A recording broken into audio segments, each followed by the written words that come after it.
मित्रों, भारत जैसे महान देश को ऋषि मुनियों का देश कहा जाता है। इन्हीं ऋषि मुनियों में से एक हुए महामुनि गर्ग या फिर ऋषि गर्गाचार्य, जो ज्योतिष शास्त्र के महान आचार्य और गणितज्ञ थे, लेकिन उनके बारे में बहुत कम ही लोग जानते हैं। तो आज की हमारी इस प्रस्तुति में हम महर्षि गर्ग और उनके वंशजों के बारे में जानेंगे। नमस्कार और स्वागत है आपका द डिवाइन टेल्स पर एक बार फिर। इन भारतीय दिव्य ऋषियों ने वेद ज्ञान और तपस्या के बल पर पूरे विश्व में ख्याति प्राप्त की। इनमें महर्षि गर्ग का नाम भी बड़े ही सम्मान के साथ लिया जाता है। बता दें कि महर्षि गर्गाचार्य जी का जन्म अंगिरस गोत्र में हुआ था। इनके पिता का नाम भूमन्यु था, जो ऋषि भारद्वाज जी के पौत्र तथा देवगुरु बृहस्पति जी के परपौत्र थे। वही ऋषि गर्गाचार्य ज्योतिष शास्त्र के प्रखंड विद्वान थे और महर्षि ने अपने शास्त्र होरा में लिखा कि ब्रह्मांड रचयिता ब्रह्मा जी ने वेद से निकालकर नेत्र रूप वेदांत ज्योतिष शास्त्र को सबसे पहले महर्षि गर्गाचार्य को ही प्रदान किया। ज्योतिष के क्षेत्र में महर्षि ने ही महाग्रंथ श्री गर्ग होरा की रचना की। इस तरह महर्षि गर्ग 18 वेदांग ज्योतिष शास्त्र के प्रवर्तकों में गुरु बने। गर्गाचार्य जी चारों वेद, 18 पुराण, 108 उपनिषदों के साथ साथ षट दर्शन के भी महान आचार्य थे। इतना ही नहीं, आप शायद ये न जानते हो कि महर्षि गर्गाचार्य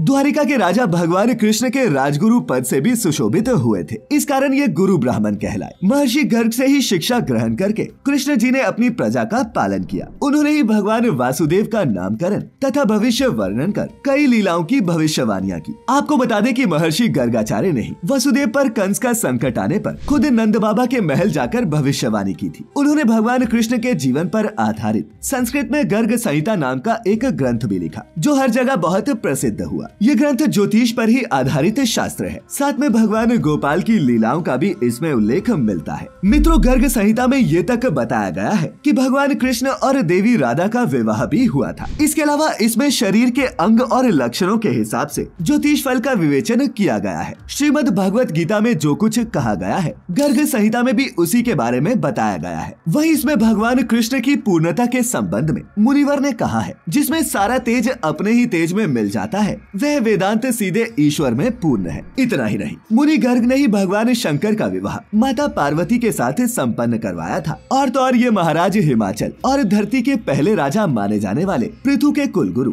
और राजगुरु पद से भी सुशोभित हुए थे। मित्रों, मान्यता है कि महर्षि गर्ग आज भी हिमालय की गुफाओं में कहीं ध्यानस्थ हैं, क्योंकि कहीं भी उनकी मृत्यु के बारे में कोई जानकारी हमें नहीं मिलती। हर साल भादवा सुदी पंचमी को देश भर में गर्ग ऋषि के जन्मोत्सव के तौर पर मनाया जाता है, जिसे ऋषि पंचमी पर्व भी कहा जाता है। महर्षि गर्गाचार्य के प्रति अपनी भावनाएं प्रकट करने का ये एक पावन दिन बताया गया है। तो आइए मित्रों, अब ये भी समझ लेते हैं कि महर्षि गर्ग की पूजा करने के क्या नियम है। तो मित्रों, सबसे पहले तो ये चाहिए कि भक्त ब्रह्म मुहूर्त में उठे, स्नान और अपने नियमित कार्यों से निवृत्त होकर घर या फिर मंदिर में महामुनि गर्गाचार्य की मूर्ति या फिर तस्वीर स्थापित करें। इसके बाद वो कलश स्थापना और दीप जलाकर गर्गाचार्य जी की स्तुति करे और पूजा व्रत आदि का संकल्प ले। फिर सप्तऋषि मंडल की स्थापना करके उनकी आराधना करनी चाहिए। इसके बाद महामुनि गर्गाचार्य जी और सप्तऋषियों को विभिन्न फल व नैवेद्य अर्पण करें। अब पूरी विधि के अनुसार ऋषि तर्पण करें, हवन का प्रबंध करें और ऋषियों के प्रति आहुतियां अर्पण करें। अंत में आरती कर पुष्पांजलि अर्पित करें। मित्रों, बता दें कि महामुनि गर्गाचार्य के वंश में जन्म लेने वाले पंडित मोहनलाल जी गर्ग राजस्थान के जोधपुर से हैं, जो महर्षि गर्ग को ही समर्पित है। वही ऋषि गर्ग का प्रसिद्ध आश्रम कुरुक्षेत्र में देव नदी सरस्वती के किनारे बसा है। इनको लेकर एक पौराणिक कथा भी प्रचलित है, जो कुछ इस प्रकार है। एक बार नैनीताल घाटी पर 3 ऋषि अत्रि, अगस्त्य व पुलत्स्य ऋषि आए, जहाँ उन्हें पूजा पाठ करने पर जल नहीं मिला। तब महर्षि गर्गाचार्य ने अपने तप के बल से मानसरोवर से वहाँ झील बनाई, जो आज भी अत्रि ऋषि के नाम से जानी जाती है। इसी तरह झारखंड के बोकारो जिले में कसनार नाम की जगह पर उनका एक आश्रम है, जो द्वापर युग में महामुनि गर्ग की तपोस्थली रहा था। यहाँ उन्होंने 17 एकड़ में एक तालाब, जिसका नाम कलौंदी बांध था, उसे बनाया था, जो आज भी कलयुग में मौजूद है। और प्रमाण बताते हैं कि इसका निर्माण महर्षि गर्ग के कहने पर ही किया गया था। बता दें कि जब भगवान कृष्ण कंस को मारने निकले थे, तो इसी जगह पर यज्ञ किया गया था। जल की कमी के चलते उन्होंने यहाँ तालाब बनवाने का फैसला लिया। इसका जिम्मा तेलमुंगा के एक धनी व्यक्ति कलौंदी साव को सौंपा गया। उन्होंने ग्रामीणों की मदद से ये तालाब बनवाया, जिस कारण इसका नाम भी कलौंदी बांध तालाब रखा गया। तो मित्रों, आज हमने जानी महर्षि गर्ग की कथा और उनसे जुड़ी कुछ महत्वपूर्ण बातें। आज की ये प्रस्तुति अगर आपको अच्छी लगी हो तो इसे अपने मित्रों रिश्तेदारों के साथ साझा जरूर करें।